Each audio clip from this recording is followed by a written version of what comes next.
Now that we've covered the overall process, I'm going to summarize the key steps in conducting a materiality assessment. Then I'm going to turn things over to Gagan to walk us through an example. So as we said before, you start by aligning with standards and using their guidelines to compile an ESG universe. This really is the master list of all the ESG topics you're going to consider for materiality. Now, you can use your judgment here. There may be some topics that really don't apply to your company and that you can eliminate at this stage to simplify your list.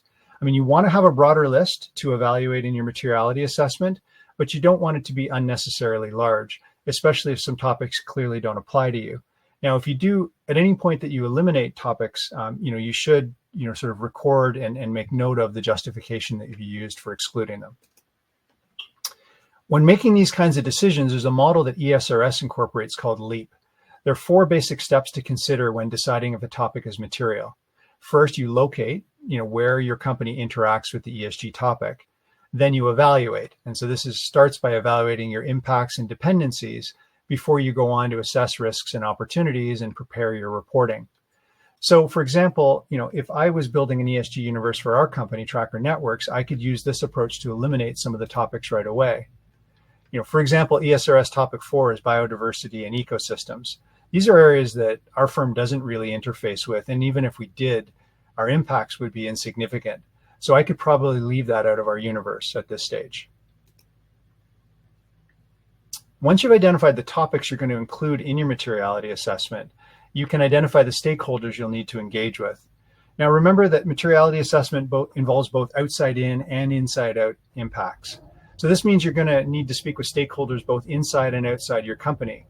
Now, again, in practical terms, it probably means doing your assessment in phases, working with one set of stakeholders at a time. Next, you can design your materiality rating scale. Again, this is an area where you can use your judgment. A common approach is to rate both the impact on the company and the company's impact on key stakeholders. It's important to have a consistent and objective approach, but qualitative assessments like high, medium, and low are certainly acceptable at this stage. Typically these values or ratings then will be used to generate a materiality score that you can use to compare and prioritize ESG topics. Next, you would decide on how you're going to get feedback from your stakeholders. For example, this could be executive workshops or maybe customer surveys, employee surveys, or focus groups. You would set up and execute your feedback mechanisms or workshops. And you would analyze your results to identify your material issues and your key priorities. Again, this often gets represented in the form of a materiality matrix like the one we discussed earlier. Once you've identified your priority topics, you would go a further step of identifying risks and opportunities for each of them, along with the metrics your company should track. And those metrics might help you to refine some of the way that you characterize your impacts.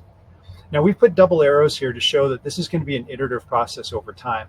As you start to identify risks and opportunities and gather metrics, you'll adjust your priorities and your materiality scores.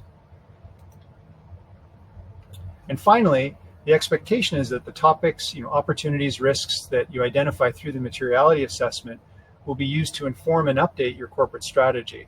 So in this way, ESG becomes part of how you run your business and not just a standalone reporting activity on the side.